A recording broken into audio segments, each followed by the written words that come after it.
Bonjour à chacun d'entre vous, je suis Isabelle Morin. Aujourd'hui, dans les 3 minutes coup de boost, on regarde comment maîtriser son temps.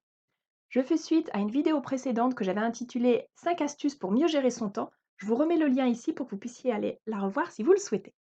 Là, je vais faire le focus sur un point essentiel de la gestion du temps, c'est la planification. C'est-à-dire de se créer des espaces-temps dans lesquels on va décider de la manière dont on utilise ce temps. Pour ça, on va répartir intelligemment les tâches à l'avance. Du coup, ça nécessite un travail préalable sur les tâches, que je vous avais notamment décrit dans cette précédente vidéo.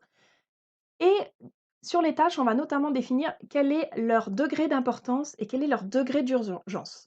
Pour ça, je vous rappelle la matrice d'Eisenhower, je vous mets le lien ici également. On va planifier à l'avance, ça veut dire quoi à l'avance? Est-ce que c'est un jour avant?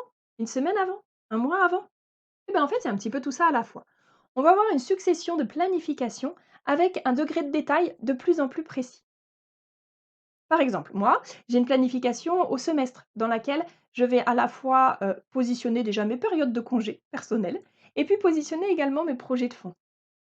Ensuite, j'ai une planification sur une période d'environ 2 mois sur laquelle je regarde comment je vais préparer mes formations des mois qui viennent. Puis j'ai une planification à la semaine et enfin une planification à la journée dans laquelle j'organise, mon temps pour pouvoir faire les différentes tâches prévues pour ce jour. Alors on a dit planifier, c'est répartir intelligemment les tâches à l'avance. On a parlé des tâches, on a parlé du à l'avance, il nous reste le intelligemment. Je vous donne 3 paramètres qui vont vous aider pour planifier intelligemment. Premier paramètre, c'est le temps d'exécution de la tâche. À combien de temps j'estime qu'il est nécessaire pour réaliser cette tâche?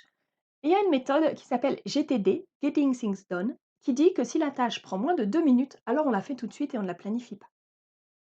Ensuite, pour tout ce qui est planifié, on a 2 autres paramètres. On a le degré de concentration nécessaire pour réaliser la tâche et on a l'attractivité, l'intérêt, l'élan qu'on a pour réaliser cette tâche.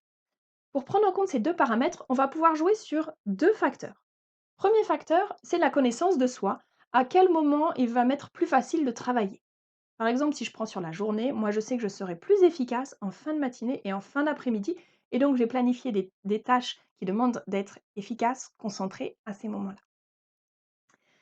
Le deuxième facteur sur lequel vous allez pouvoir jouer, c'est l'alternance, c'est-à-dire de ne pas avoir une succession répétitive, mais au contraire de varier des tâches qui nous plaisent ou qui nous plaisent moins, des tâches plutôt intellectuelles ou plutôt manuelles, des tâches qu'on aime bien ou qu'on aime moins, etc., pour garder un dynamisme tout au long de la journée.